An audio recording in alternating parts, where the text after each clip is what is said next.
Pernah nggak sih ngerasa super semangat buat timnas, tapi di sisi lain juga kayak putus asa gitu? Ngerasa panggung terbesar dunia tuh kayaknya mustahil banget buat kita raih.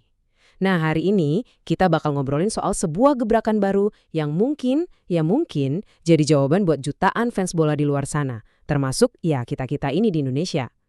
Ini dia cerita tentang FIFA Series, sebuah harapan baru. Dan ya, buat banyak banget negara, kalimat tadi itu bukan cuma kata-kata, tapi kenyataan yang pahit. Coba bayangin deh, mimpi buat lihat bendera negara kita berkibar di turnamen besar. Dengar lagu kebangsaan kita menggema di seluruh dunia. Mimpi itu, aduh, rasanya sering kali jauh banget. Seakan-akan ada tembok tak kasat mata yang ngehalangin. Oke, sekarang ayo kita bedah bareng-bareng apa sih sebetulnya akar masalahnya. Kita coba masuk dan lihat realita yang dialami tim-tim yang ya seringnya cuma jadi penonton aja di pesta sepak bola dunia. Kalimat ini, wah, kena banget. Nangkep semua rasa frustrasinya. Masalahnya tuh bukan soal kurang jago atau kurang niat. Sama sekali bukan. Masalahnya adalah nggak ada pintu yang kebuka, nggak ada kesempatan buat tanding, buat belajar, buat nunjukin ke dunia kalau, hey, kami juga layak.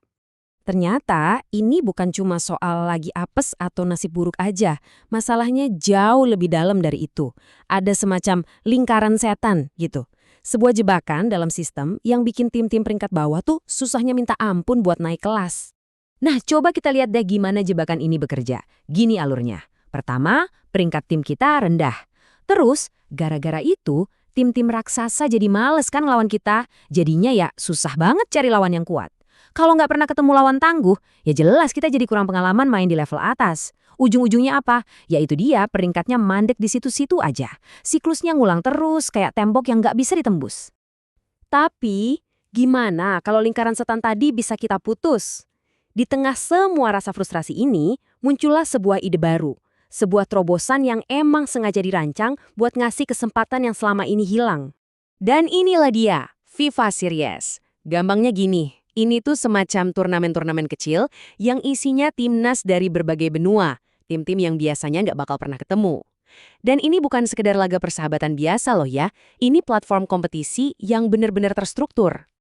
Dan ini bukan wacana doang loh. Tahun 2024 jadi tahun dimulainya era baru ini. Sebuah momen yang benar-benar bersejarah, terutama buat negara-negara yang udah nunggu lama banget. Oke, jadi apa sih sebenarnya arti dari kesempatan emas ini? Apa dampaknya buat negara kayak Indonesia? Dan apa yang bikin FIFA Sharing ini begitu spesial? Nah, ini dia nih yang seru. Coba lihat perbedaannya. Kontras banget kan?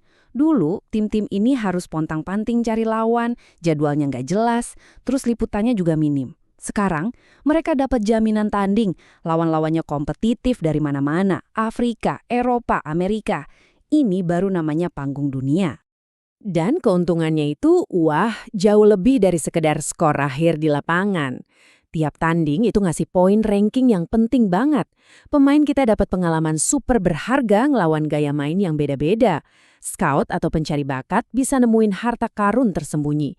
Dan yang paling penting, ini soal kebanggaan nasional. Soal bikin para fans semangat lagi. Dan pastinya, bikin komunitas bola sedunia makin erat. Dengan gebrakan kayak gini, kita jadi kepikiran kan? Sebenarnya apa artinya ini buat masa depan sepak bola secara keseluruhan? Jangan-jangan kita lagi nonton awal dari sebuah revolusi nih. Dan ini pertanyaan yang krusial banget. Kenapa?